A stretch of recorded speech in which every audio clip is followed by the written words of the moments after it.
Okay, very good evening, everyone. We'll be first talking about a very interesting yet very important topic, and that is from your class 12th organic syllabus, and to be precise, which chapter? Aldehyde, ketones, and carboxylic acid.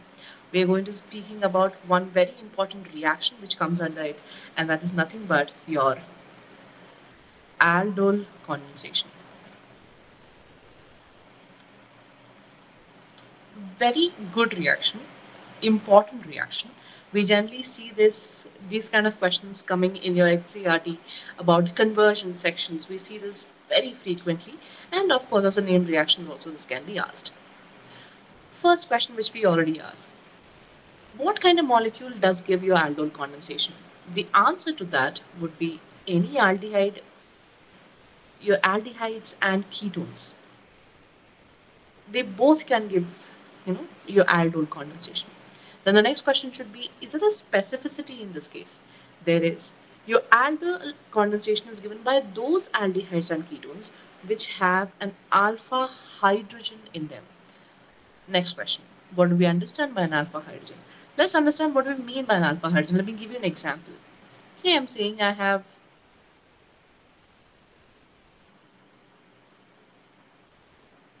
ethanol, one of the basic aldehydes which we have.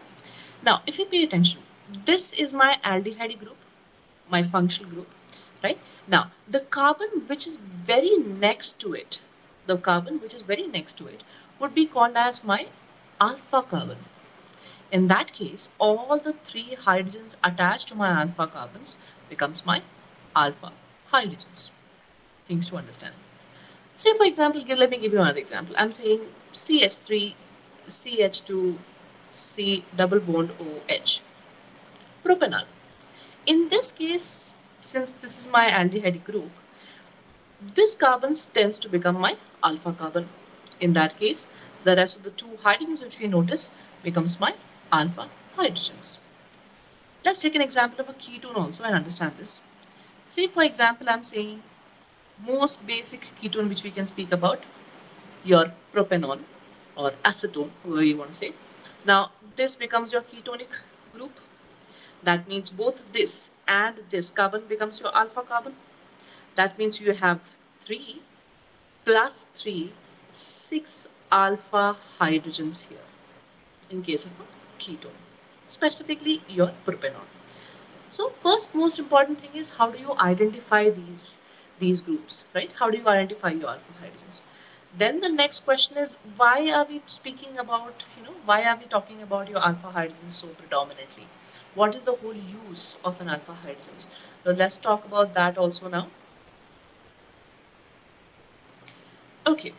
Now there's one statement which you would notice when you, even if you're reading the textbook, and that is this: your alpha hydrogens are acidic in nature.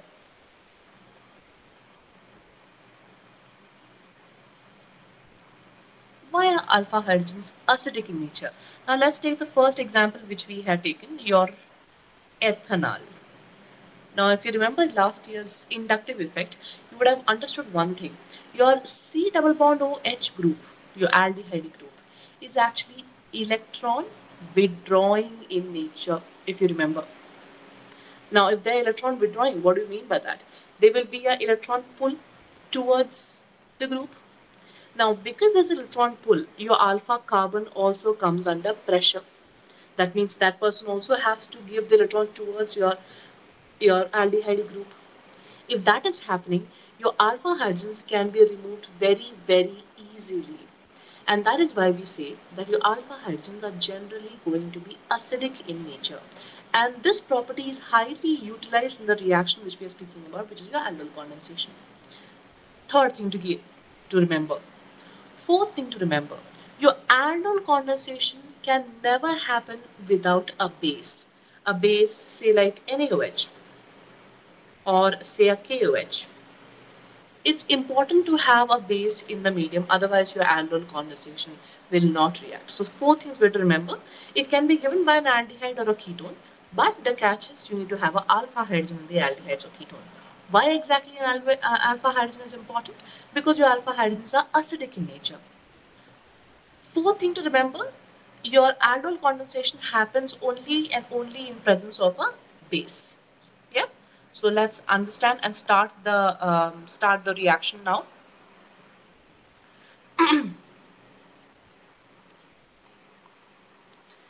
Okay, let me first give you a generic reaction on how exactly your aldol condensation will write a reaction to you. Two molecules, two molecules of your CH3 C double bond OH, two molecules of this in presence of a base, as I already told you, will give rise to a product which will look like this: CH3 CHOH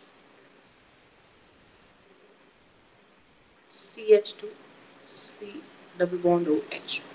Now this is an interjunction and we generally call this as the aldol product. Right? Now this reaction can further go forward. That is, you have to heat the reaction. The moment you heat the reaction, you actually see a dehydration. That means a water removal happens. And you end up getting this product. CH3, CH, double bond, CH, C double bond OH. This is the thing. Now this becomes your aldol condensation product.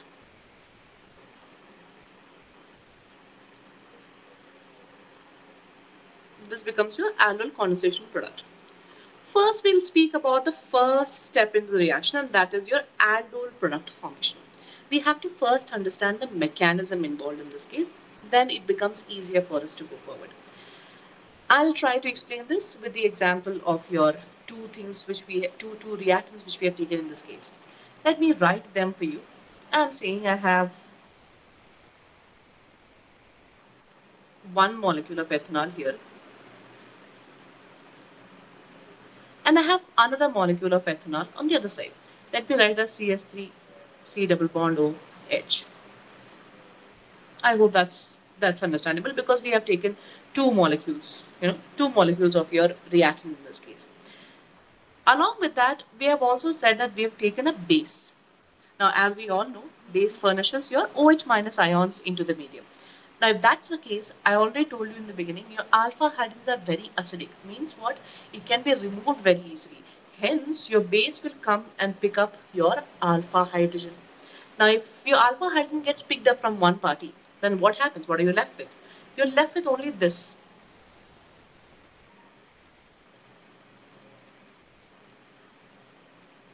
But important thing, you see a negative charge on your alpha carbon, or you can say you have gotten a carbanion. This also, 11th class, we have spoken about this in detail. Now, what happens? Your carbanion will go and attack your other molecule. Now, how is the attack going to happen? Since in your other group, pay attention to the carbonyl carbon and the carbonyl oxygen. Your carbonyl carbon tends to be your partially positive carbon, whereas oxygen will have a partial negative charge. Now, why is that happening? Because of the electronegativity difference. If that is the case, then understandably the charged molecule which you have gotten here, your carbon ion which you have gotten here, that will attack, right? Now let's see the attack now. Your carbon ion, that carbon, will come and attack your carbonyl carbon.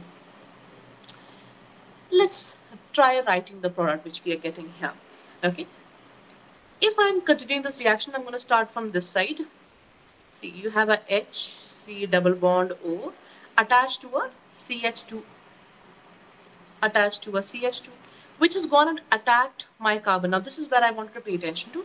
The carbon has a double bond OH, has a H, also has a CH3.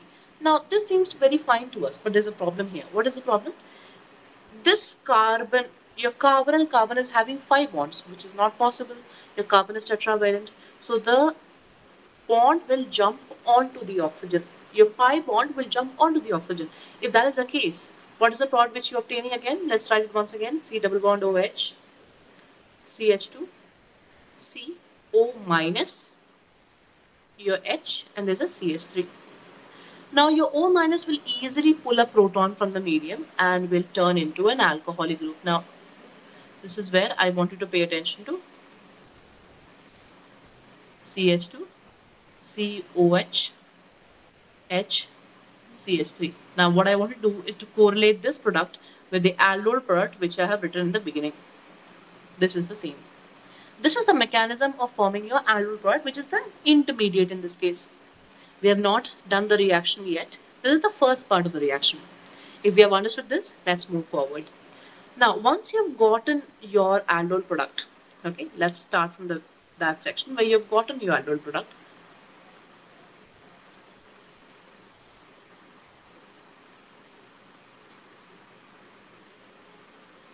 Now you have gotten your aldol product. Let me write the aldol product for you. Aldol product looks like this. Your CH3, C, OH, there's a H on this carbon. There is a carbon with 2 hydrogens. And there is a C double bond OH. Okay, let me actually expand all the other hydrogens as well for you to make this concept a little more simpler. It's a carbon and you have 3 hydrogens on this. Now, what is the next step after the aldol product formation? You have to heat the reaction, right? You have to heat the reaction and actually you remove a water molecule here, correct? Now, water removal is nothing but your 1H plus removal and your OH minus removal. Now, if you pay attention here, there are 2 things which you can clearly see. Either you can remove a water molecule from here, or you can remove a water molecule from here. That is the next section. 2 sections from where you can remove the water molecule. There's a blue part, there's a red part. Let's write both the products if you obtain, okay? In case if I am writing for the red, I will actually end up getting this. H, H, double bond, CH, CH and a H, C double bond O, H. This is the alkene if I'll get if I remove the red side of the hydrogen. If I remove the blue side of the hydrogen, then what do I get? I end up getting CS3, CH, double bond CH, and your C double bond OH. This is what we get. Then the next question is, how do we decide which alkene becomes your prominent?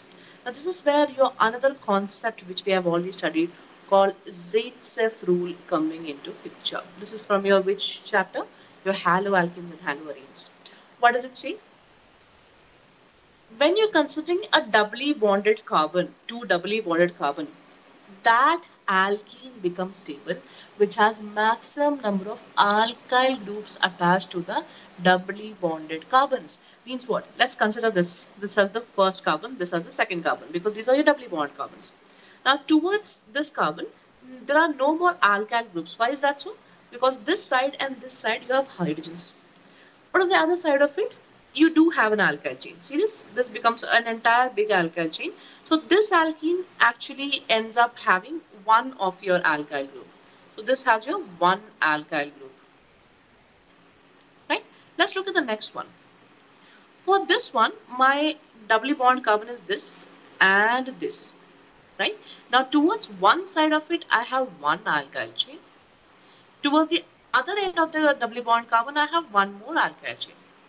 That means I have 2 alkyl chain in this case, and hence I can say that this becomes my major product. If you pay attention to your aldol condensation product which you have received, this is the same thing. You can correlate. This becomes your major product. And that's how you decide. Your aldol condensation is an integration of the 2 concepts which we merge together. So there's a Zaitsev rule application also which you can notice, and hence you decide the last alkene which you obtain. Hence this is your final product which we obtain in terms of your aldol condensation product. I hope this section is clear. In case of doubt, kindly get back to me. Thank you.